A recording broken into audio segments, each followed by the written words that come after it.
Ça se transmettait de génération en génération. Et c'est vrai que là, en enlevant cette mémoire, en faisant réconcilier le père et le fils, 5e et 4e génération, eh bien, ça a créé de l'amour et non plus de la haine. Et ça a enlevé les douleurs définitivement. Donc tous les matins, je me réveille maintenant, j'ai plus de douleur. Je crois qu'il y avait aussi, après ça, dans la même séance, la réconciliation des hommes et des femmes. Hello les acteurs de votre vie, les acteurs de votre santé. Aujourd'hui, je suis avec Cécile. Bonjour Cécile. Bonjour Nathalie. Voilà, je voudrais vous présenter Cécile parce que elle est formidable, elle m'a fait énormément de bien. Et puis surtout, elle pratique une profession qu'on connaît mal, que j'ai connue moi grâce à Clara, ma fille, qui a eu une scoliose de déclarer là. Et donc le docteur Labesca, que j'avais déjà interviewé, m'a dit il faut absolument que tu vois une ostéophasia pour elle. Donc j'ai cherché ostéophasia dans l'annuaire, enfin l'annuaire Google on va dire, parce que l'annuaire maintenant ça n'existe plus. et donc c'est Cécile qui m'a attirée. Et donc, eh bien, si tu pouvais nous présenter déjà quelle est ta profession, je sais que tu es kiné, ostéophasia et énergéticienne, et on va pouvoir parler de tout ça. Oui, en fait, j'utilise plusieurs outils. Donc, fascia, c'est vraiment la partie la plus physique. C'est en général quand il y a eu des chocs, des entorses, des chocs, des traumatismes physiques. Donc, c'est celle que j'utilise dans ces cas-là. Et après, j'utilise la microkiné, l'énergétique, enfin voilà, plusieurs choses pour pouvoir écouter le corps. Qu'est-ce qu'il a envie de nous dire? Est-ce qu'il a voilà, le physique, les émotions, le mental. Donc voilà. Pour toi, le corps nous parle? Oui, ah oui. Ah oui, et puis c'est très fort, enfin, il est très, très intelligent et c'est toujours très juste. Même si parfois c'est pas clair tout de suite, il y a des choses qui vont ressortir dans la séance. Je pose la question à la personne qui voit pas du tout de quoi on parle, mais en fait c'est toujours très juste. D'accord. Alors, tu es très jeune.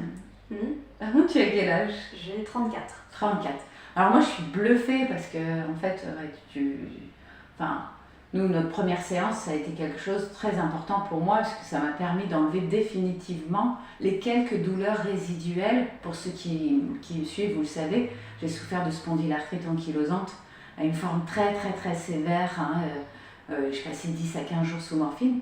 Et puis j'ai avancé sur mon chemin de guérison. Et puis vraiment, Cécile, ça a été la pierre à mon édifice. Vraiment, le diamant, j'ai envie de dire, puisque quand je suis venue te voir, suite à la visite avec Clara, bien, je t'ai dit, voilà, j'ai quelques douleurs résiduelles, et donc on a fait ensemble une séance qui a permis de libérer ça. Alors, moi je ne savais pas du tout comment tu pratiquais, hein. Et là on est remonté sur des mémoires transgénérationnelles. 4e et 5e génération, tout de suite tu me l'as dit. Oui. Tu te rappelles de cette séance? Ouais, du côté paternel, je crois. Voilà, du côté paternel, en fait, j'avais un grand-père, un arrière-grand-père, pardon, qui, comme il n'a pas reçu d'amour, faisait de la haine. Et effectivement, il était très, très, très dur. Il a notamment battu ma grand-mère. Et c'est ce que je vivais tous les matins quand je me réveillais. Je disais, j'ai été passée à tabac. Voilà. Et toi, tu as libéré cette énergie. Est-ce que tu veux bien nous expliquer ce que tu ressens, comment ça se passe? Parce que c'est étonnant. Oui. En fait, c'est beaucoup par des... Là, c'était par le côté énergétique. Et je pose des questions aussi dans ma tête pour savoir où est-ce qu'il faut aller. Ça se sent quand il faut aller dans le transgénérationnel. Il y a quelque chose où... Enfin, je ne saurais pas dire, mais en tout cas, ça m'avait dit oui. Et après, quand je suis face aux énergies des personnes, le tout est de comprendre qu'est-ce qui les bloque, mais comme on ferait entre nous dans la vraie vie au final. Hein. C'est ça. Normalement. Et là, oui, c'est un homme, s'il est plein de haine, c'est qu'il y avait une raison, c'est qu'il faut libérer la souffrance, faut essayer de comprendre pourquoi sa haine est tellement forte qu'elle ressort encore 5 générations après. Et très souvent, le fond, c'est un manque d'amour. Hein. Bah oui, c'est ça. Mais sauf qu'il ne suffit pas de dire, bon, vous avez besoin d'amour, donc je vous en donne, et maintenant on passe à autre chose. Bien sûr que non. Souvent, voilà, la personne, elle a besoin de sortir quelquefois sa colère, pourquoi elle a fait ça, et puis, ouais, c'est vraiment une discussion. C'est ça. Je me souviens que tu m'as dit... Je fais dans ma tête, mais avec l'énergie. Voilà, c'est ça. Ouais. C'est comme si tu prenais contact finalement avec ces personnes dans l'au-delà. Oui. Hein? Oh bah oui. On peut dire ça? Oui, parce que c'est les réponses que j'ai, je m'en doute pas forcément. Là, c'est vraiment pas mes pensées. C'est vraiment... Et oui, parce que je me souviens très bien, tu m'as dit, bon, en fait, il y a ton arrière-grand-père et son père, et ton arrière-grand-père dit qu'on lui a pris sa vie. Je me rappelle de ça. Ouais, c'est des phrases fortes. C'est une phrase forte. Et tu as dit, bon, je sais pas pourquoi il dit ça, on va aller voir. Et là, tu m'as dit, en fait, il y a son père qui lui dit, je n'ai jamais réussi à t'aimer, et je m'en excuse, je ne sais même pas pourquoi. Ouais. Et ça a réconcilié. Ah oui. Ouais, de se dire, souvent c'est des gros blocages, ça, les choses qui n'ont pas pu être dites dans le vivant et qui créent des regrets et puis des rancœurs. Et en fait, dès qu'il y a le pardon qui arrive, en fait, de se pardonner, d'avoir compris, de se dire les mots même s'ils sont durs, et puis de finir en se pardonnant, souvent ça résout beaucoup de choses. Ouais. Et alors quand en plus on part dans le transgénérationnel, ce qui est chouette, c'est que ça fait du bien à eux, où qu'ils soient. C'est ça. À tous ceux qui suivent, jusqu'à toi qui étais sur la table. Ben oui, voilà, parce que le but c'est ça en fait. C'est ça. Parce qu'en fait la haine de mon arrière-grand-père, qui avait beaucoup battu ma grand-mère, et moi ça j'avais eu des visions quand j'avais été aux Philippines, de ma grand-mère battue à mort. Et à chaque fois que je me réveillais, moi le matin, je disais à mon mari, c'est comme si je suis passée sous un rouleau compresseur, comme si j'ai été battue. Bah oui, c'est fort. Voilà, c'était fort quand même comme mot. Hein. Et donc, en fait, ça se transmettait de génération en génération. Et c'est vrai que là, en enlevant cette mémoire, en faisant réconcilier le père et le fils, 5e et 4e génération, eh bien, ça a créé de l'amour. Oui. Et non plus de la haine, et ça a enlevé les douleurs définitivement. Donc tous les matins, je me réveille maintenant, j'ai plus de douleur. Je crois qu'il y avait aussi, après ça, dans la même séance, la réconciliation des hommes et des femmes. Exact. Donc c'est quand même fort. C'est ça, parce qu'en fait, tu m'avais dit après que tu es toute petite, tu as 3 ans, tu es devant l'arbre généalogique et tu réconcilies tous les couples. Ouais. Comme si je voyais plein d'hommes et de femmes qui se serrent dans les bras, qui se réconcilient. Qui se demandent pardon. Bah oui. Ce que tu me disais. Ouais. Parce qu'effectivement, nous, dans notre famille, il y avait tout le temps des conflits entre les hommes et les femmes, le mari et la femme, tout le temps. Et quand tu m'as dit ça, j'ai dit « Waouh, c'est d'une puissance ce qu'elle fait !»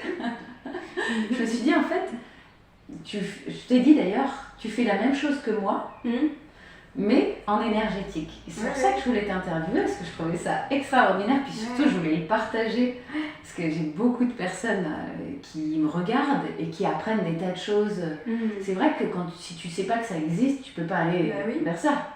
Alors que là, voilà, les personnes vont te rencontrer, vont voir qui tu es et ce que tu fais, et puis s'ils ont envie, peut-être qu'ils viendront te voir à Saint-Martin-du-Tertre, à côté de Sens. Donc voilà, de toute façon, je mettrai tes coordonnées en bas de la vidéo.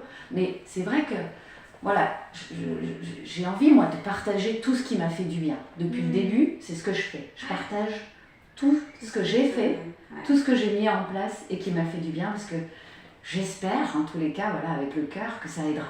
Ah oui. Ouais, et puis d'entendre que la vie qu'on a, quand on a des problèmes, alors il y a déjà plein de choses de notre vie. Il y a des choses quelquefois qui sont en mémoire depuis qu'on est dans le ventre de notre mère. C'est ça. Donc ça, c'est des choses, c'est vraiment inconscient. On ne peut pas les retrouver tout tout seul. Bien sûr. À moins d'aller faire des séances ou faire de l'hypnose. C'est ça. Et puis quelquefois, on est porteur de choses qui nous appartiennent même pas, qui appartiennent à notre lignée. Et alors ça, c'est... ça vient pourrir un peu notre vie quand même. Bah oui, exactement. Alors que, et puis ceux qui sont passés dans l'au-delà, ils sont pas bien non plus, au final. Et on les voit plus, mais ils sont pas bien. Et c'est ça, ouais. Ça m'a fait beaucoup de bien quand tu m'as dit, tu te libères, mais en même temps, tu les libères eux de l'autre côté. Ah oui. Ouais, ça c'était superbe. J'étais très émue d'ailleurs quand tu m'as dit ça, et c'est vrai. Ouais. C'est vrai. Parce que moi, tu sais, j'ai coutume de dire, quand je parle de la vie après la mort, que tout ce qu'on n'aura pas travaillé dans cette vie, on va le retrouver sur le bureau en revenant. Ah oui, oui. Sauf que là, en travaillant sur moi, j'ai libéré plein de choses sur leur bureau. Voilà, sur leur bureau. Ouais. C'est ça. Et quand ils vont revenir, ce sera beaucoup plus simple pour eux. Ouais, ce sera un fardeau en moins. Exactement. C'est ça. C'est un fardeau en moins. Parce qu'en fait, s'il était revenu, mon arrière-grand-père, avec de la haine, il aurait continué à faire de la haine. Oui. Ou il aurait su... il y aurait quelque chose... Parce que de toute façon, tant qu'on n'a pas réglé, en fait, c'est pour que ça se règle. C'est ça. Mais en attendant, avant que ça se règle, on attire des situations qui sont dures, qui sont violentes, qui sont dans la souffrance. Si on peut aller un peu plus vite vers l'amour et la joie, c'est quand même plus sympa. On est bien d'accord. Ouais. Donc c'est vraiment génial ce que tu arrives à faire. Ouais, ça c'est... Merci énormément pour ça, en tous les cas. Après, j'aime assister à ces libérations aussi. Ouais. C'est vraiment émouvant parfois. Ça je te comprends, Oui. Et surtout, Cécile, tu le disais, et je suis d'accord, c'est inconscient, mais on a besoin de quelqu'un pour le libérer. Oui.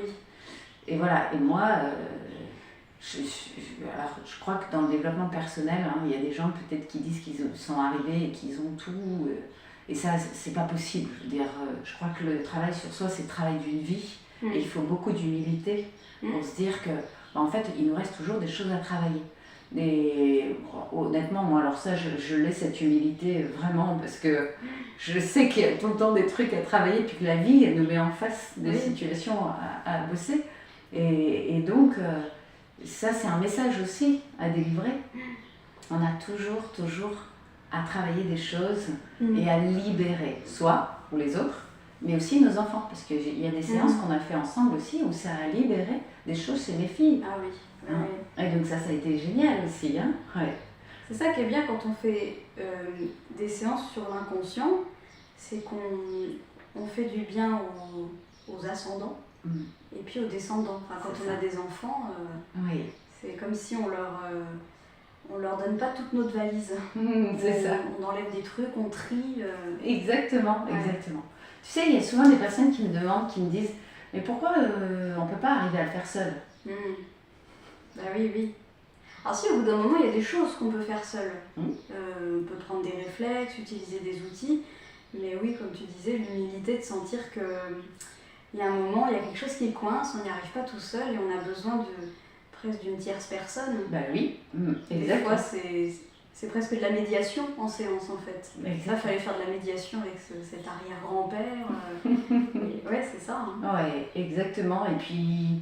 Et puis c'est tellement profond, c'est tellement inconscient que de toute manière, ça ne peut pas remonter à la conscience sans quelqu'un de neutre et de bienveillant, qui soit vraiment là dans l'accompagnement, dans l'aide, la recherche d'apaiser.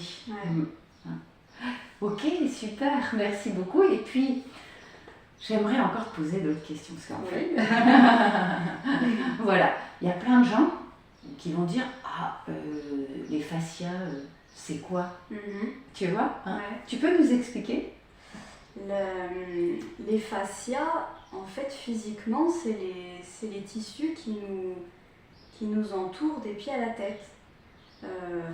En formation, alors l'image n'est pas très belle, mais bon, ça va peut-être parler à certains, c'est pour ceux qui mangent du poulet, il y a une espèce de petit tissu autour. Je vois. Tu vois qui fait le lien presque entre l'os et puis la viande. Et ce tissu, en fait, c'est comme un grand sac et ça contient tout le corps. d'accord. Et c'est un peu le côté où donc, si par exemple ce tissu qui est relié des pieds à la tête, s'il est serré ici, et ben forcément ça tire à d'autres endroits. Oui. Donc l'idée c'est d'aller trouver à quel endroit il est serré. Donc on peut avoir très mal au genou parce qu'en fait il y a une cervicale coincée. Oui. Et dans les fascias, donc tissu physique, souvent il y a beaucoup de tout ce qui est trauma physique déjà, mais aussi tout ce qui est émotionnel qui vient se stocker dedans. Donc quelquefois un fascia il va être contracté, mais parce que c'est une colère qui vient de... D'accord. Voilà. Ah oui. Et donc l'idée c'est d'aller libérer le tissu, lui redonner son mouvement pour que dans le corps de nouveau ça recircule. D'accord. Que les mouvements soient libres et... Oui, ouais. Voilà. Ah ok. Alors tu vois, il me vient spontanément une question, c'est que on a des corps énergétiques tout autour de nous, Oui. jusqu'au plus spirituel, 7 corps énergétiques.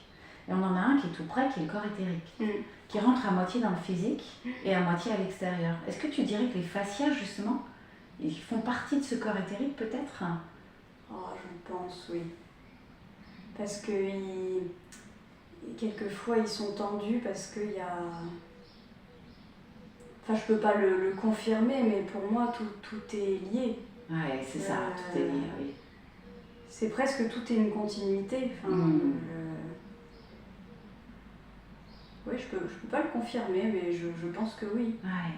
Ouais, parce que de toute façon, il y a des fois, en passant au-dessus, des fois je passe ma main mais sans toucher la personne, dans le corps éthérique, et ça me dit de m'arrêter là. Et après, quand je touche le corps, on sent bien qu'il y a une tension. Donc au final, c'est bien que c'est le corps physique qui a donné l'info à l'éthérique et qui me le... c'est ça, oui, exactement. Oui, parce que quand tu l'expliquais, je me disais, ça me fait penser au corps éthérique, dans lequel il y a aussi des émotions. Oui. Parce qu'il y a aussi le corps émotionnel derrière, voilà, qui vient aussi s'imbriquer avec le corps éthérique. Et je me dis, finalement, tout ça, vient dans le physique. Et c'est vrai que des fois, en travaillant peut-être juste sur les corps extérieurs, en libérant, ça libère le physique. Et la fasciathérapie, ça permet d'être... le corps physique, il aime bien aussi qu'on le touche, qu'on le libère en le touchant, mais il n'a pas forcément besoin d'être brusqué. Et les fascias, la fasciathérapie, c'est très doux. Alors après, c'est pas toujours doux parce qu'on peut avoir plein de courbatures, mais c'est quand même... l'idée, c'est de suivre le tissu. Donc c'est lui qui nous emmène, c'est très doux comme séance. Ah, c'est clair. Pour vous expliquer comment ça se passe, on est allongé sur une table de soins. Très bien d'ailleurs. Et puis Cécile, elle est à côté de la table et à travers les vêtements et même la couverture qu'on peut avoir sur nous, eh bien, elle va suivre, elle va faire plein de mouvements pour travailler sur les corps subtils, sur le physique, sur les fascias, pour tout réharmoniser, j'ai le sentiment. C'est ça. Voilà, c'est ça. Le but, c'est qu'à la fin, ça circule. Voilà. Qu'il y ait une bonne énergie de vie. Exactement, voilà. Et tu utilises en plus ce don que tu as quand même de pouvoir te connecter à l'énergétique et aux mémoires de la personne. C'est ça. En plus. Parce que j'imagine ça, c'est peut-être pas dans la formation de fascia-thérapeute. Non. Dans mon cheminement, en fait, j'ai choisi les outils dont j'avais besoin. Quand je sentais qu'il fallait qu'il y ait un peu plus de physique, mais plus en douceur, plus global. Donc la fasciathérapie, c'était très bien. Puis après, des outils plus pour calmer le mental, parce que des fois, un mental trop actif, le corps, il peut plus parler, parce que tout est là-haut. C'est ça. Et puis les émotions, ça, c'est vraiment... on ne sait pas encore les accueillir complètement, enfin, voilà. Et donc j'utilise différents outils pour pouvoir vraiment écouter le corps, qu'est-ce qu'il a à dire aujourd'hui. Voilà, c'est ça, dans l'instant présent. C'est ça. Parce qu'il y a des fois, d'un coup, il va y avoir il faut utiliser la fasciathérapie, mais des fois, pas du tout. Il faut aller vraiment que dans l'énergétique ou dans... Mais j'aime bien l'idée de pouvoir vraiment l'écouter le plus globalement possible. Voilà. C'est ça, c'est chouette. Et en plus, je veux dire, on n'a pas la nécessité de parler. Non. C'est ça qui est bien aussi, oui. Bah oui, pour certaines personnes qui Oui. n'arrivent pas à parler. Pour les gens qui n'aiment pas parler, ou quelquefois pour ceux qui ont trop parlé, enfin, Aussi. qui ont fait des années de psychothérapie, donc ça a débloqué des choses, mais au bout d'un moment ils tournent en rond. Et quelquefois c'est parce que c'est le corps qui a envie de parler aussi. C'est ça, voilà. Exactement. Ouais. En fait, ton métier, c'est d'écouter le corps. Oui, c'est ça. En fait, ouais. Tu es la parole, voilà, l'interprète du langage du corps. Ouais. C'est ça. C'est beau. C'est beau. D'accord. Et toi, qu'est-ce qui t'a guidé vers ce métier en fait? Ça a été quoi ton déclic? Eh ben justement, c'est très jeune, hein, j'étais encore au collège et il y avait il y avait quelques personnes dans mon entourage qui n'étaient pas forcément bien dans leur peau et je sentais que si leur corps allait bien, leur tête irait bien. Voilà, donc il y avait vraiment cette envie de pouvoir aider un maximum de gens à être bien dans leur corps parce qu'on est quand même nombreux à... Soit on est complexé, il y a plein de raisons pour pas être bien dans son corps et ça vient vraiment gêner la vie en général. Ouais, c'est sûr, et bien-être. Voilà. Et après, j'ai été conseillée pour faire plutôt quelque chose de conventionnel, donc kinésithérapeute c'était bien pour apprendre l'anatomie, pour apprendre à toucher le corps, mais après très vite je suis allée dans d'autres choses. Ah oui. C'est plus global. Voilà. D'accord. Et pourquoi tu as eu envie d'aller vers autre chose? C'était quoi le déclic? Parce que kiné, c'est très bien pour tout ce qui est vraiment une rééducation quand on a été blessé, pour des suites d'opérations, c'est très adapté. Par contre, dès que ça concerne des douleurs chroniques, ou des tendinites, des choses où on n'arrive pas à s'en sortir, là ça suffit pas. Je comprends. Le corps a dire autre chose, il veut pas juste qu'on éteigne la douleur et il veut dire quelque chose. D'accord. Oui. J'avais cette idée-là, mais kiné, ça m'apportait pas ce dont... C'était pas un outil qui suffisait, pour moi en tout cas. C'est ça, un peu comme moi aussi. En fait, mes patients, on en parlait tout à l'heure, on se disait, nos patients sont nos maîtres. Ah oui. Et c'est vrai, quand tu vois que tu peux pas soulager un patient, tu vas chercher une autre technique. Ah oui. C'est toujours les gens qui Voilà. Tu dis, il y a forcément une solution, quoi. C'est ça. Ouais. Et quand je trouvais une technique, je me disais, celle-là, elle marche bien, elle marchait avec plein de gens, et d'un coup arrivait la personne avec qui ça marchait pas. Et ça pousse à aller plus loin. C'est ça, c'est bien. Mais c'est vrai, c'est génial en fait. Ouais. C'est génial, ça s'arrête pas, quoi. Oui. C'est sans fin et puis il n'y a pas de routine. Oui. Au final. Ouais. Tout comme de parler, c'est vrai, les personnes qui sont allées dans l'au-delà, au début, quand je sentais des choses, je ne les disais pas forcément. Je résolvais le souci, la personne se sentait mieux et voilà, c'est réglé. Et puis petit à petit, je disais des petites bribes et les gens étaient contents. Donc ça m'a donné confiance. Bien sûr. Pour me dire, faut trouver faut être très précis, pas dire n'importe. Bien sûr. Faut être vraiment interprète. Mais tu l'as été pour moi. Poil de ce que la phrase, de ce qui est dit, mais oui, les gens étaient contents en fait. La dernière fois, tu m'as dit, tu as le ventre plein d'eau. Oui. Ce qui est tout à fait vrai, parce que effectivement j'ai des kystes qui ont saigné, et donc j'ai de l'eau dans le ventre, et c'est pour ça que je vais me faire opérer. D'ailleurs, j'ai fait une vidéo là-dessus hier, au centre Leclerc à Dijon. Et donc, j'ai trouvé ça très pertinent, parce qu'en fait, j'avais fait un IRM, et je dis waouh, comment elle voit ça. Et elle me dit, en fait, il y a un bébé, ça n'a pas été digéré, son départ. Et donc, évidemment, moi, j'ai pensé à mon avortement thérapeutique. Et tu m'as dit, c'est un petit garçon. J'ai dit, oui, c'est un petit garçon. Je lui ai même donné un prénom. Et tu m'as dit, il va très bien, il est en paix de l'autre côté. Et ça m'a fait un bien extraordinaire. Ouais. Bah oui. C'est vrai que C'est jamais quelque chose Oui. de facile à vivre, Bien un sûr. avortement. En plus, quand il n'est pas décidé, Oui. hein, parce que moi c'était un avortement thérapeutique, Ouais. bah forcément c'est encore plus douloureux Ouais. voilà, à vivre. Quand la perte d'un enfant, c'est quelque chose de très très dur. Oui. Et donc de prendre contact comme ça avec eux de l'autre côté, c'est énorme ce que tu fais. Hein. Bah, sachant en plus que quand ça vient, ça se fait tout seul. Ouais. C'est-à-dire que là, cette séance, il voulait te faire comprendre que c'est bon, tout va bien pour moi. Ouais. Et il y avait une part dans ton corps qui avait besoin de m'entendre. Bah oui, c'est ça. Parce que moi, en fait, je prends contact souvent avec lui. Ouais. Mais, et je le vois grandir, s'épanouir, etc. Mais c'est vrai que le fait que tu me l'aies dit, ça a fait du bien à mon corps. Ouais. Parce que j'avais des saignements hémorragiques, pour tout vous dire, et qui se sont arrêtés après la séance avec ses sœurs. Parce que hémorragique, ça veut dire il a morragie. Oui. Ah oui, dans le langage des oiseaux. Dans le langage des oiseaux. Voilà. Et la mort qui agissait dans mon corps, c'était la mort de cet enfant que j'ai perdu. Voilà.